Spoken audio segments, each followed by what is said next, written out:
Hello lovely viewers, আসসালামু আলাইকুম। Cooking and handcraft চ্যানেলে আপনাদের সবাইকে স্বাগতম জানিয়ে আজ আমি নিয়ে এসেছি আমার একটি রেগুলার রেসিপি। আজ রান্না করব বেগুন আলু দিয়ে রুই মাছ। আমি কিছু রুই মাছ নিয়েছি, তাতে হলুদ আর লবণ দিয়ে 5 মিনিটের মতো মেখে রেখে দিচ্ছি। বেগুন আলুর সাথে কিন্তু অন্য যে কোনো মাছ দিয়ে এই তরকারিটা রান্না করলে খুব সুস্বাদু হয়। আমার হাতের কাছে রুই মাছ ছিল, তাই আমি রুই মাছ দিয়ে রান্না করছি। তবে আমার কাছে পাঙাশ, তেলাপিয়া যে কোনো মাছ দিয়ে এই তরকারিটা খুবই ভালো লাগে। চুলায় একটি ফ্রাই প্যান বসিয়ে দিয়েছি, তাতে কিছুটা রান্নার রেগুলার তেল দিয়ে মাছগুলো ভেজে নিচ্ছি। মাছগুলো আমি খুব বেশি ভাজবো না, মাছ খুব বেশি ভাজলে শক্ত হয়ে যায়, আর তরকারিতে দিলে এমনিও মাছ খুব বেশি ভাজা লাগে না। আমি 1.5 মিনিটের মতো একটু উল্টে পাল্টে লাল লাল করে ভেজে নেব।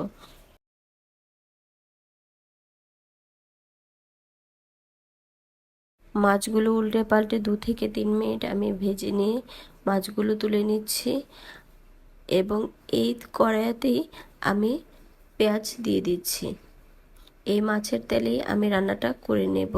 সামান্য পরিমাণ তেল দিয়ে পেঁয়াজগুলো দিয়ে দিলাম, সাথে কিছু কাঁচামরিচও দিয়ে ভেজে নিচ্ছি, এবং তাতে কেটে রাখা বেগুন আলু দিয়ে দিচ্ছি। রান্নাটা আপনারা আরেকভাবেও করতে পারেন, মশলা কষিয়ে, কিন্তু আজকে আমি বেগুনগুলো একটু ভেজে নিচ্ছি।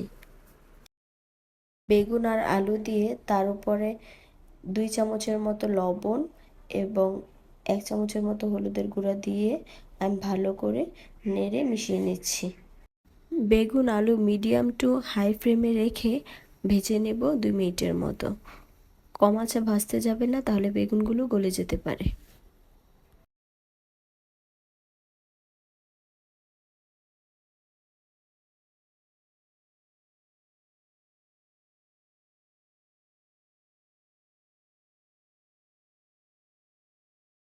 খুব বেশি নাড়া যাবে না ভাজার সময়, তাহলে কিন্তু বেগুনটা গলে যেতে পারে, তাই খুব আলতোভাবে আস্তে আস্তে নেড়ে ভেজে নিতে হবে। বেগুন আলু ভাজার ঠিক এই পর্যায়ে আমি আদা, রসুন এবং জিরা বাটা দিয়ে দিচ্ছি। পরিমাণ পানি দিয়ে দিচ্ছি মশলাটা কষানোর জন্য।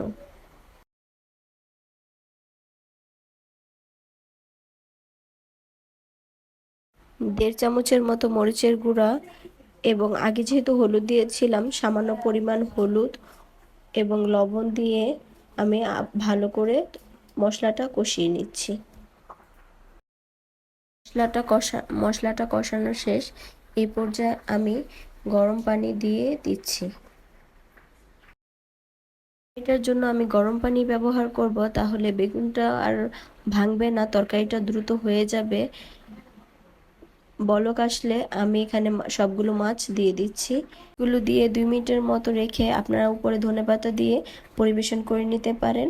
আমার বাসায় ধনেপাতা ছিল না, তাই দিতে পারিনি। রেসিপিটি যদি ভালো লাগে তাহলে অবশ্যই লাইক, কমেন্ট, শেয়ার করে আমার পাশে থাকার অনুরোধ রইল। কুকিং অ্যান্ড হ্যান্ডক্রাফটের চ্যানেল পক্ষ থেকে ধন্যবাদ জানিয়ে বিদায় নিচ্ছি। নিয়ে আসবো নতুন কোনো রেসিপি শেয়ার করতে আপনাদের সাথে।